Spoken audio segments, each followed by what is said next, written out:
નમસ્કાર, ગુજરાત દર્શન ન્યૂઝ ચેનલમાં બધા મિત્રોનું હાર્દિક સ્વાગત છે।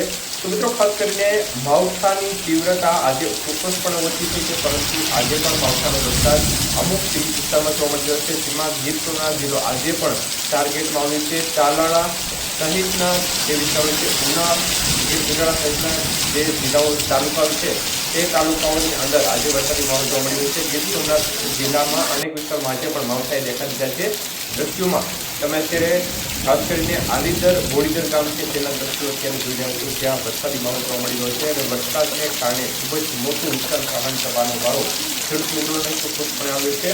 તો જોરદાર પવન સાથે ધોધમાર વરસાદ જોવા મળી રહ્યો છે। ખેતરો જળબંબાકાર થઈ ગયા હોય તે પ્રકારનો વરસાદ આજે ગીર સોમનાથના આલીદર બોડીદર ગામમાં જોવા મળી રહ્યો છે। સાથે સાથે જોરદાર વાવાઝોડું પણ જોવા મળી રહ્યું છે, એટલે રીતસરનો જે કેરીનો પાક માટેનો વિસ્તાર ગણાતો ગીર પંથક છે તેને પણ આખરે ઝપેટમાં લઈ લીધો, એટલે કેરીના પાકને ખૂબ જ પુષ્કળ પ્રમાણમાં નુકસાન જવાની છે।